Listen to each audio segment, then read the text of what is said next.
guys, we are going to read a new chapter, chapter number 3, जिसका topic है हमारा परिंदों की दुनिया। जहाँ तक मुझे लगता है आप सबको पता होगा कि परिंदे हम बर्ड्स जो होती हैं उन्हें बोला जाता है, और ये कई तरह की होती हैं। आज हम इन्हीं के बारे में पढ़ेंगे कि ये किस तरह की होती हैं और इनकी क्या खूबियाँ होती हैं। तो सबसे पहले हमें जो पिक्चर दिख रही है हम इसके बारे में पढ़ेंगे। आप सभी इसे जानते हैं, इसे जो है क्या बोला जाता है। आई थिंक आप सभी जानते होंगे, बहुत से लोग पहचान भी गए होंगे कि इसे चील बोला जाता है, ठीक है। और जो बहुत तेज़ होती है, और ठीक इसकी तरह एक और होता है जिसे बाज भी बोला जाता है। इनमें बहुत माइनर सा फ़र्क होता है, लेकिन हम पहले इनकी खूबी के बारे में पढ़ते हैं, ये होता कैसा है। हमारे मुल्क में छोटे बड़े रंग बिरंगे परिंदे पाए जाते हैं। यानी कि हमारा जो मुल्क है वहाँ पर सिर्फ ऐसा नहीं है बहुत बड़े बड़े परिंदे आपको देखने के लिए मिल रहे हैं, ये बहुत छोटे छोटे या किसी एक पर्टिकुलर कलर के, तो ऐसा नहीं है। यहाँ पर बहुत कलरफुल परिंदे मिलते हैं, और मिलते हैं इन द सेंस देखने के लिए मिलते हैं, और जो अलग अलग साइज़ के होते हैं। किसी की आवाज़ सुरीली है, किसी की कुरखत। कुछ परिंदे आसमान में बहुत ऊंचाई तक उड़ सकते हैं। यानी कि अगर हम उनकी फीचर्स की बात करें तो कुछ की आवाज़ बहुत सुरीली होती है, और कुछ की ये खूबी होती है कि वो आसमान में इतनी ऊंचाई तक उड़ सकते हैं जहाँ तक शायद आपने सोचा भी ना हो। और ये ऊंचाई पर उड़ने वाले जो परिंदे हैं इनमें कुछ खास परिंदे आते हैं, जैसे उकाब, चील और कबूतर। और जहाँ तक मुझे लगता है उकाब और चील का तो मोस्टली लोगों को पता होगा, लेकिन कबूतर का शायद किसी को ना पता हो। तो हमारा कबूतर भी एक ऐसा परिंदा है जो बहुत ऊंचाई तक उड़ पाता है। कुछ परिंदे मामूली ऊंचाई तक उड़ते हैं। मामूली मतलब बहुत नॉर्मल सी, जैसे तोता, मैना। लेकिन ज़्यादातर परिंदे ज़मीन पर ही रहते हैं। यानी कि ये तो वो परिंदे हैं जो आसमान पे ऊंचाई पे उड़ते हैं, लेकिन कुछ परिंदे हमारे हैं, कुछ नहीं बल्कि ज़्यादातर परिंदे हमारे ऐसे हैं जो ज़मीन पर रहते हैं। बाज़ परिंदे पानी में बड़े मज़े से तैरते हैं। यानी सिर्फ ज़मीन पे, सिर्फ आसमान में उड़ने वाले ही परिंदे नहीं है, बल्कि हमारे पास ज़मीन पे रहने वाले परिंदे भी हैं, और उसके साथ साथ पानी में तैरने वाले परिंदे भी हैं, जिसमें हमारे बत्तख, मुर्गा भी। आइए अब हम हिंदुस्तान के ख़ास ख़ास परिंदों के बारे में आपको बताएं। यानी कि ये तो अगर हम बर्ड्स की बात करें तो इनका खुद का संसार बहुत बड़ा है, तो हम सब पर बात नहीं कर सकते। हम हिंदुस्तान में मिलने वाले ख़ास स्पेशल जो परिंदे उनकी बात करते हैं। मोर हमारा कौमी परिंदा है। यानी कि सबसे पहले जो हम बात करेंगे वो अपनी मोर की करेंगे, जिसे नेशनल बर्ड भी बोला जाता है। आम तौर पर 4 फुट लंबा होता है। यानी अगर हम मोर की बात करें तो इसकी जो लंबाई होती है वो 4 फुट की होती है।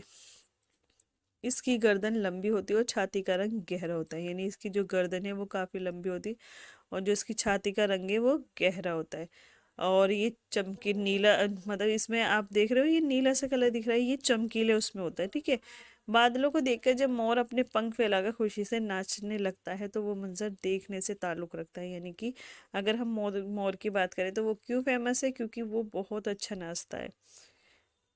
हिंदुस्तान के अलावा ये श्रीलंका और अफ्रीका में भी पाया जाता है, जो सफ़ेद रंग का होता है। यानी कि यहाँ पर तो आप इस तरह का कलरफुल मोर मोर देखेंगे, लेकिन जब आप श्रीलंका या अफ्रीका में देखेंगे तो ये वाइट कलर में भी होता है।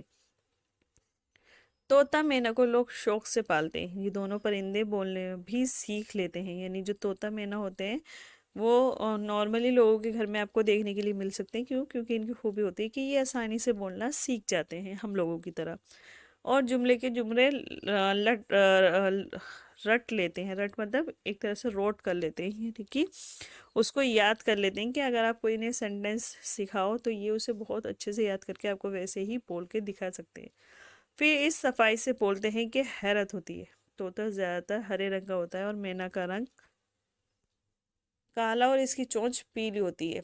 आई आई थिंक आप लोगों ने इसे देखा होगा, लेकिन शायद कुछ लोगों ने ना देखा होगा, मगर तोते को तो पक्का देखा होगा, जो कि आपको थोड़ा सा हरे कलर का दिखेगा। थोड़ा सा क्या, नॉर्मली आपने सुना भी होगा कि तोता हरा कलर का होता है, और ये तोते के नाम से एक कलर भी बोला जाता है जो हरे में होता है, जिसे पैरट ग्रीन बोला जाता है, ठीक है। तोते के बारे में ये बात बहुत मशहूर है कि इसे चाहे कितनी भी मोहब्बत से रखो, एक बार पिंजरे से निकल जाने के बाद वो लौट कर कभी नहीं आता।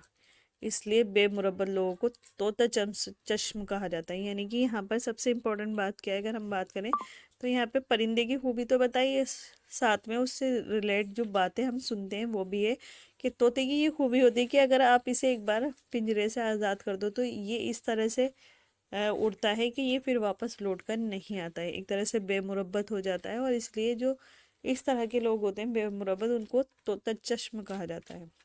तोते की तरह आंखें फैल लेने का मुहावरा भी इसी से बना है। यानी कि आपने ये मुहावरा भी सुना होगा कि तोते की तरह आंखें फैली, इन द सेंस कि पलट कर ही नहीं देखा। ठीक है। कबूतर के लिए तोते से अलग बात कही जाती है, ये लौट कर जरूर आता है।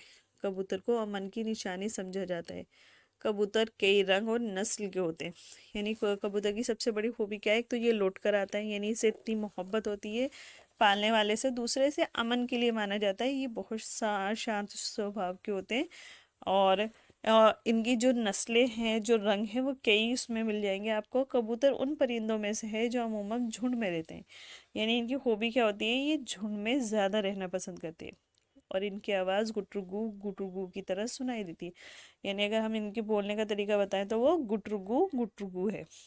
पुराने ज़माने में कबूतर एक जगह से दूसरी जगह पैगाम पहुंचाने का काम भी लिया जाता था। यानी इसकी अगर खूबी है तो वो ये है कि पहले से ही हम इनका इस्तेमाल अपना संदेश पहुंचाने में करते आए हैं। यानी एक जगह से दूसरी जगह पैगाम पहुंचाने के लिए, यानी मैसेज पहुंचाने के लिए, लेटर पहुंचाने के लिए हम कबूतरों को यूज़ किया करते थे। और अब बात करते हैं हम मुर्गे और मुर्गियाँ। ठीक है, वो भी लोगों के घरों में पलते हैं, आपने देखा होगा। मुर्गे सुबह सवेरे बांग देते हैं। बांग मतलब एक तरह से अजान देते हैं, जिसे सुन के लोग उठ जाते हैं। अजान इन द सेंस बोलते हैं। ठीक है। और सुबह सवेरे हमें जगाते हैं। अब बात करते हैं हम एक दूसरे पक्षी की, जिसे चकोर बोला जाता है। यह खूबसूरत और सुरीली आवाज़ वाला परिंदा है जो नेपाल, पंजाब और अफगानिस्तान के पहाड़ी जंगलों में पाया जाता है। इसके बारे में ये मशहूर है कि ये चांद का इतना आशिक होता है कि टकटकी बांधे चांद को ही देखता रहता है। अब शायद आप लोगों ने इसे ना देखा हो, तो मैं इसके लिए आपको एक बहुत ही अच्छी मूवी रिकमेंड करूँगी, जिसे आप सभी जानते हैं, जो आपने ज़्यादा से ज़्यादा देखी होगी, बाहुबली। तो उसमें ये दिखाए भी हैं जहाँ पर जो बाहुबली है उसे जब चोट लग जाती है और गाना होता है उसमें, जब कटप्पा सॉन्ग सुनाता है उसे, तब देखा होगा कि बाहुबली और कटप्पा दो पक्षियों के बारे में बात करते हैं, तो वो कोई और नहीं, वो चकोर की ही बात करते हैं। ठीक है। फिर है हमारा बगुला, सारस और हंस। लगभग एक ही तरह के परिंदे। यानी अगर आप बगुले को देखो, सारस को देखो या हंस को देखो देखो तो ये तीनों ही आपको एक जैसे लगेंगे देखने में, लेकिन थोड़ा सा फर्क होता है इनमें। इनकी आदतें अलग अलग होती हैं। बगुले की टांगे, चोंच और गर्दन लंबी होती है। यानी अगर हम बगुले की बात करें, जो यहाँ दिख रहा है आपको, तो इसकी सारी चीज़ें क्या होती हैं, लंबी होती हैं, टांगे, गर्दन, चोंच, लेकिन दुम छोटी होती है। बगुला भगत नाम से कहावत भी बन गई, क्योंकि ये जाहिरी तौर पर सीधे सादा दिखाई देता है। यानी आप जब आप इसे देखोगे तो बड़ा मासूम सा लगेगा कि जैसे ये बहुत ही सीधा है, लेकिन असल में ये मछली की ताक में खड़ा रहता है। यानी होता बहुत चालाक है ये। और फिर है आपका सारस। जो सारस है वो भी सफ़ेद रंग का होता है, शायद आपने देखा हो। और इसके ऊपरी हिस्से में लाल लाली चमकती रहती है। थोड़ा सा फर्क क्या होता है कि इसका ऊपरी पोर्शन जो होता है, इसमें थोड़ा रेड जो है वो स्पार्क कर रहा होता है। उड़ने से पहले उसे भी हवाई जहाज़ की तरह ज़मीन पर दौड़ना पड़ता है। यानी जब कभी आप कोई पक्षी देखो वाइट कलर का, जो उड़ने से पहले थोड़ा सा पीछे की तरफ जाए, तो समझ जाओ वो क्या है, आपका सारस है।